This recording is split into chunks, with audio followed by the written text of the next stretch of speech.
नमस्कार. मालिकेच्या पुढील काही भागांमध्ये आपल्याला असं पाहायला मिळणार आहे की अद्वैत आणि कला या दोघांना त्यांच्या प्रेमाची जाणीव होणार आहे. म्हणजे अद्वैतला तर एवढा पश्चाताप होणार आहे की अद्वैत हा कलाची हात जोडून माफी मागणार आहे आणि पुन्हा कलाला मानाने घरी घेऊन येणार आहे. ही सगळी गोष्ट कशामुळे घडणार आहे, नक्की अद्वैत आणि कलामध्ये असं काय झालेलं आहे आणि कला ही माहेरी का निघून गेलेली आहे, अशा बऱ्याच गोष्टींचा उलगडा या व्हिडिओमध्ये होणार आहे. त्यासाठी हा व्हिडिओ शेवटपर्यंत पहा. तर इकडे आपल्याला पाहायला मिळतं की नैना, त्याचबरोबर रोहिणी आणि राहुल यांना कला आणि अद्वैतचं जे नातं आहे त्याच्याबद्दल त्रास होऊ लागलेला असतो. त्यांना असं वाटत असतं की काहीही झालं तरी ही दोघं जण एकत्र आले नाही पाहिजेत. एकतर अद्वैतकडे पेढीचे अधिकार असतात, त्याचबरोबर आबांनीही कलाला अधिकार दिलेले असतात. ऑफिसमध्ये घरी फक्त कलाचं चालत असतं. यामुळं रोहिणीला खूप राग आलेला असतो आणि रोहिणी हे सगळं आता कला आणि अद्वैतच्या विरोधात वापरणार असते. कारण या सगळ्याचा तिला खूप त्रास होत असतो. म्हणून तिने कला आणि अद्वैतला वेगळं करण्यासाठी या नैनाच्या मदतीने डाव रचते. खरं तर नैनाला पण घरातले सगळे अधिकार हवे असतात आणि त्यासाठी तिने रोहिणीची या सगळ्यामध्ये साथ देते.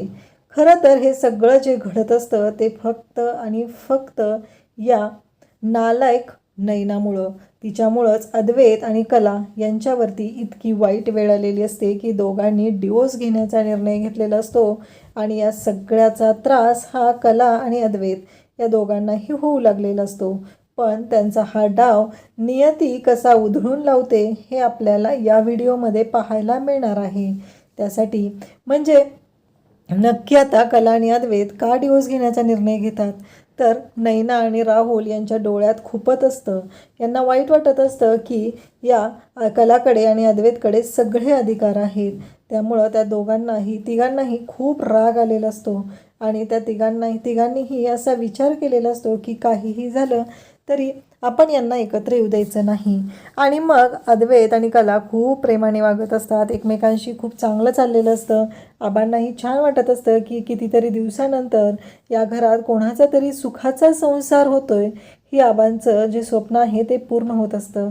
कारण काहीही झालं तरी प्रदीप आणि त्याचबरोबर सरोज यांचं नातं कसं आहे हे माहिती असतं. त्याचबरोबर नैना आणि राहुल यांच्यामध्येही काहीच अर्थ नसतो.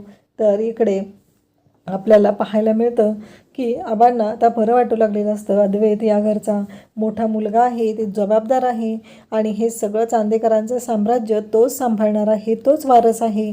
तर आबांना असं वाटत असतं की माझ्या लाडक्या नातवाचं सगळं सुरळीत असलं पाहिजे आणि त्याहीपेक्षा कला ही सर्वगुण संपन्न आहे, खरंच खूप छान आहे आणि त्याला या अशी बायको मिळाली, नशिबानं मिळालेली आहे, एवढं सगळं व्यवस्थित आहे.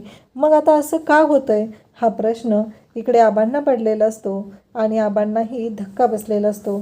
आबाही विचार करू लागलेले असतात की काहीही झालं तरी आत्ता मला या सगळ्यांसाठी विचार करावा लागणार आहे. परंतु कला आणि अद्वैतने जो डिवोर्सचा निर्णय घेतलेला असतो तो घरात कोणालाही माहिती नसतो.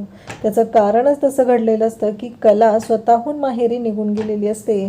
त्यानंतर आपल्याला पाहायला मिळतं की अद्वैत हा कलाच्या प्रेमात पडू लागलेला असतो. म्हणून अद्वैतने एक निर्णय घेतलेला असतो. अद्वैतने ठरवलेलं असतं की काहीही झालं तरी आता मी कलाला प्रपोज करणार आहे आणि कलाला प्रपोज करण्याचा प्लॅन अद्वैतने केलेला असतो.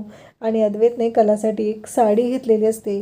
तर नैनाने या गोष्टी जाणून घेतलेल्या असतात. नैनाला या गोष्टींबद्दल माहिती असतं आणि नैना त्याच गोष्टींचा फायदा घ्यायचा ठरवते. नैना सेम तशी साडी घेऊन येते. तिला कळलेलं असतं अद्वैतकडून की अद्वैत हा कलाला प्रपोज करणार आहे.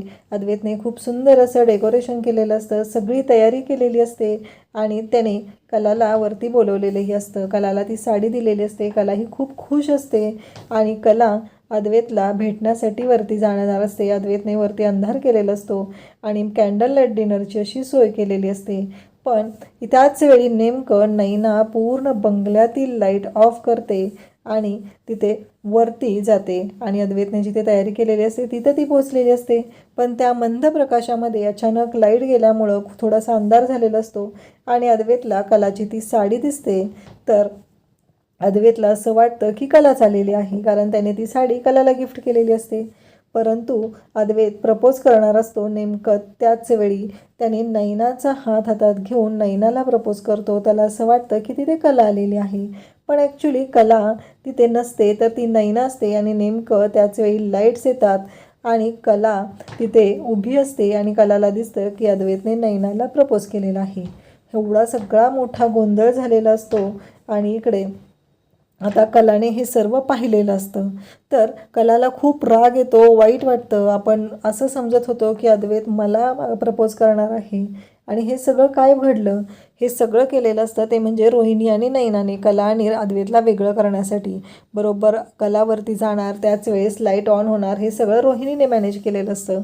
कला दुसऱ्या दिवशी सडक बॅग उचलते आणि खरेंच्या घरी राहायला जाते. खरेंच्या घरी गेल्यानंतर कला त्याचबरोबर संगीता या सगळ्या दिनकर या सगळ्यांना ती सांगते. तिला खूप वाईट वाटलेलं असतं. त्यावेळेस कलाने आता अद्वैतला डिवोर्स देण्याचा निर्णय घेतलेला असतो, कारण अद्वैत तिच्याबरोबर सुखी नाही या गोष्टीची जाणीव तिला झालेली असते. तिला असं वाटत असतं की अद्वैत अजूनही नैनाताईवरच प्रेम करत आहे, म्हणून त्याने हे सगळं केलेलं आहे असं तिला वाटत असतं. पण अद्वैतला खूप टेन्शन आलेलं असतं. अद्वैत विचार करू लागतो. कलाने तर नोटीस पाठवलेली आहे. अद्वैत आता विचार करतो आणि वकिलांना भेटतो. तेव्हा वकील त्याला सांगतात की तुम्हाला दोघांना 6 महिने एकत्र म्हणजे 180 दिवस एकत्र राहायला पाहिजे. जर तुमच्या दोघांचं एकमेकांशी पटलं नाही तर आम्ही तुम्हाला डिवोर्स देण्याचा निर्णय घेऊ, पण तोपर्यंत त्यासाठी तुम्हाला एकत्र राहणं गरजेचं आहे, कारण जेव्हा तुम्ही नोटीस एकमेकांना देता त्यानंतर तो पिरियड कंप्लीट करणं गरजेचं असतं असं सांगितलेलं असतं. त्यामुळं आता कला आणि अद्वैत या दोघांना एकत्र राहण्यासाठी अद्वैत हा कलाला खऱ्यांच्या घरी घेऊन जाण्यासाठी खऱ्यांच्या घरून घेऊन जाण्यासाठी खऱ्यांच्या घरी पोचलेला असतो. तेव्हा तिथं संगीता दिनकर सर्वजण तिथं असतात. काजल दरवाजा उघडते. काजलला खूप राग येतो. काजल काहीच बोलत नाही, कारण अद्वैत जे वागलेला आहे त्याचा सगळ्यांनाच राग आलेला असतो. संगीता आणि दिनकर कधीही वाईट बोलत नसतात, पण संगीता तिथे येते. संगीता विचारते कोण आले का काजल? तेव्हा काजल म्हणते की दाजी आलेत. मग संगीता तिथे जाते आणि दारातच तिथे अद्वैतला म्हणू लागते की खरंच जावई म्हणून मला तुमचा अभिमान वाटायचा, पण आज ना घृणा वाटते, राग येतोय. तुम्ही माझ्या कलेच्या जीवाशी असं खेळायला नको होतं, तुम्ही अशा पद्धतीनं वागायला नको होतं. माझ्या कलेने काही नाही केलं तुमच्या घरासाठी, पण तुम्ही काय केलेलं आहे? तुम्ही प्रत्येक वेळेस माझ्या पोरीला त्रासच दिलेला आहे आणि प्रत्येक वेळेस तुम्ही तिच्याशी चुकीचंच वागलेले आहात असं संगीता सांगू लागते. तेव्हा अद्वैत म्हणत असतो की माफ करा आई, असं काही नाही आहे, तुम्ही समजताय तसं नाही आहे, गैरसमज झाला आहे. संगीता म्हणते काय गैरसमज झाला आहे? तुम्ही माझ्या मुलीशी ज्या पद्धतीनं वागलेले आहात त्यानंतर मला असं वाटतच नाही आहे की गैरसमज वगैरे काही झालेला आहे. मला आता खात्री पटलेली आहे की हे सगळं जे तुम्ही केलेलं आहे ते मुद्दामहूनच केलेलं आहे असं बोलत असते. त्यानंतर आपल्याला पाहायला मिळतं की संगीताचं असं म्हणणं असतं की तुम्ही या पद्धतीने वागाल असं मला कधी स्वप्नातही वाटलं नव्हतं, परंतु तुम्ही या पद्धतीने वागलेले आहात. माझ्या मुलीला त्रास झालेला आहे. अद्वैत म्हणतो मला घरात तरी येऊ द्या, आधी मला काय बोलायचं आहे ते ऐकून तरी घ्या. संगीता म्हणत असते की आता काय ऐकून घ्यायचं आहे अजून तुमच्याकडून? तुम्ही सरळ सरळ अशा पद्धतीनं वागलेल्या आहात. आता आम्ही डिवोर्स घेण्याचा जो निर्णय घेतलेला आहे तो अगदी बरोबरच आहे, त्यामध्ये तुम्ही काहीही बोलू शकत नाही असं संगीता अद्वैतला सांगत असते. परंतु कलाला मात्र खूप वाईट वाटत असतं. तिच्या मनातही कुठेतरी अद्वैतबद्दल एका प्रेमाच्या भावना निर्माण झालेल्या असतात. तिलाही अद्वैतबद्दल वाटू लागलेलं असतं, पण जे काही तिनं स्वतः डोळ्यांनी बघितलेलं असतं त्यामुळं तिला खूप त्रास होत असतो. त्यावेळेस अद्वैत तिथं घरात येतो तेव्हा कला आतल्या रूममध्ये निघून जाते. परंतु अद्वैत म्हणू लागतो की मला बोलायचं आहे खरे तुझ्याशी, माझं ऐकून घे.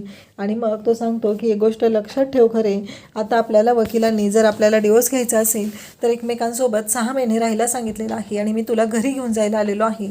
कला म्हणते की नाही, मी तुझ्याबरोबर येणार नाही. तेव्हा अद्वैत म्हणतो की जर तुला आता माझ्यापासून वेगळंच व्हायचं आहे तर 6 महिने आपल्याला एकत्र राहावंच लागणार आहे. कलाने डिवोर्सची नोटीस पाठवल्यामुळं सरोज, त्याचबरोबर रोहिणी, त्याचबरोबर नैना, राहुल या सगळ्यांना तर खूप आनंद झालेला असतो, पण सगळ्यात वाईट वाटत असतं ते म्हणजे अद्वैत, आबा आणि रजनी आणि सोहम यांना. त्यांना सगळ्यांना खूपच दुःख झालेलं असतं, वाईट वाटत असतं की हे सगळं काय होऊन बसलेलं आहे. आणि आता अद्वैत कलाला म्हणतो की तू माझ्यासोबत घरी चल, 6 महिने आपण एकत्र राहायचं आहे आणि त्यानंतरच आपण हा निर्णय घेऊ शकतो असं अद्वैतने कलाला सांगितलेलं असतं. मग कला बॅग घेऊन बाहेर येते, पण अद्वैतच्या गाडीत ती काही बसत नाही, रिक्षा करते. तेव्हा दिनकर आणि संगीता म्हणतात की आम्हीही सोडवायला येणार आहोत, मी कलेला एकटीला पाठवणार नाही असं ते सांगतात. तेव्हा तेही तिघंजण कलाबरोबर रिक्षातून चांदेकरांच्या घरी निघतात. कलाने ठरवलेलं असतं की अद्वैतशी माझा काही संबंध नाही आहे, आता फक्त कोर्टाची अट पूर्ण करायची आहे म्हणून ती 6 महिने चांदेकरांच्या घरी राहणार आहे. पण इकडे नैना, सरोज आणि जेव्हा रोहिणी यांना कळतं की अद्वैत आणि कला दोघंजण आलेले आहेत, म्हणजे त्या कलाला अद्वैतने पुन्हा एकदा घरी आणलेलं आहे, हे पाहून सगळ्यांनाच धक्का बसलेला असतो. आणि हे सगळं आबांनाही खूप वाईट वाटत असतं. पण आता 6 महिने मिळालेले आहेत आणि या 6 महिन्यामध्ये कला आणि अद्वैत पुन्हा एकत्र येणार, त्यांना एकत्र आणण्यासाठी आपण प्रयत्न करूया असं आबांनी ठरवलेलं असतं. घरी आल्यावर सगळ्यांच्या समोर अद्वैत पहिल्यांदा कलाची माफी मागतो. मला माफ कर, खरे मला माफ कर, माझं चुकलेलं आहे, मी चुकीचा वागलेलो आहे, पण खरंच मी तुला सांगतोय की एकदा ऐकून घे हे सगळं. पण कला काहीच ऐकून घेत नसते. ती म्हणते ठीक आहे चल, कोर्टाची अट मान्य करायची आहे ना, मी 6 महिने इथं राहायला तयार आहे, पण मी तुझी बायको म्हणून या घरात राहणार नाही, तर मला फक्त तुझ्याकडून डिवोर्स हवा आहे, या गोष्टीसाठी मी या घरात राहणार आहे असं कला सांगत असते. तेव्हा संगीता त्याचबरोबर दिनकर तिथं असतात. तेही सांगतात की आमच्या मुलीला कोणताही त्रास झालेला मी सहन करणार नाही, आत्तापर्यंत तिने भरपूर सहन केलेलं आहे. आणि ते दोघंही तिथून निघून जातात. आबांना आता काही करून या दोघांचं लग्न टिकवायचं असतं, या दोघांचा संसार टिकवायचा असतो. कारण आबांना कळलेलं असतं की अद्वैत हा कलाच्या प्रेमात पडलेला आहे. कारण आबांना हे जाणवलेलं असतं की अद्वैत मनापासून कलावरती प्रेम करतोय. आता कला रूममध्ये आल्यानंतर पुन्हा अद्वैत तिला सांगायचा प्रयत्न करत असतो, पण कला म्हणत असते की मी जे डोळ्यांनी पाहिले तेच खरं आहे ना, तू नैनाताईला प्रपोज केलंयस, अजूनही तू नैनाताईवर प्रेम करतोस. तेव्हा अद्वैत म्हणतो नाही खरे, हे सगळं मी तुझ्यासाठी केलं होतं, पण अचानक ती तिथं कशी आली, मी तुझ्यासाठी साडी घेतलेली होती, लाईट गेली आणि मला अंधारात ती साडी दिसलेली होती, चेहरा दिसला नव्हता, ती पाठमोरी होती म्हणून मी. तेव्हा कला म्हणते की एवढंही तुला कळत नाही आहे का माणूस कोण आहे ते, आणि आत्ता तू मला कारणं देत आहेस असं कला बोलत असते. त्यानंतर आपल्याला पाहायला मिळतं की कलाने आता ठरवलेलं असतं, पण आबांनी एवढा मोठा प्लॅन केलेला असतो, तो म्हणजे आता या 6 महिन्यात अद्वैत आणि कला दोघंही एकमेकांच्या प्रेमात पडणार आणि त्यांचा सुखाचा संसार सुरू करायचा असं आबांनी ठरवलेलं असतं. कलाला आता अद्वैत त्याच्या बाजूने कधीही त्रास देणार नाही असं त्याने ठरवलेलं असतं. तिची माफी मागितलेली असते, अक्षरशः तिच्यापुढे हात जोडलेले असतात. असा अद्वैत कलाने पहिल्यांदाच पाहिलेला असतो. पण कलाच्या मनात जो राग असतो, अद्वैतबद्दलचा झालेला गैरसमज असतो, त्यामुळं कला काही अद्वैतला समजून घेत नाही. इतके दिवस दोघं एकमेकांना आगाऊ म्हणणारे आता एकमेकांचं तोंडही पाहत नसतात. या गोष्टीचा आनंद तर नैनाला झालेला असतो, पण आता अद्वैत कलाचं मन कसं जिंकणार आणि आबा त्या दोघांचा संसार कसा वाचवणार हे आपल्याला पुढे पाहायला मिळणार आहे. त्यासाठी चॅनलला सबस्क्राईब करा. चॅनलला सबस्क्राईब करणं हे विनामूल्य आहे आणि तुम्हाला असेच नवनवीन ट्विस्ट पाहायचे असतील तर नक्कीच ते नोटिफिकेशन आहे ते बेल आयकॉनही प्रेस करून ठेवा. जेव्हा मी नवीन व्हिडिओ अपलोड करेल तेव्हा त्याचं सर्वात आधी नोटिफिकेशन तुम्हाला मिळेल. अशाच अपडेटसाठी चॅनलशी कनेक्टेड राहा. थँक्यू.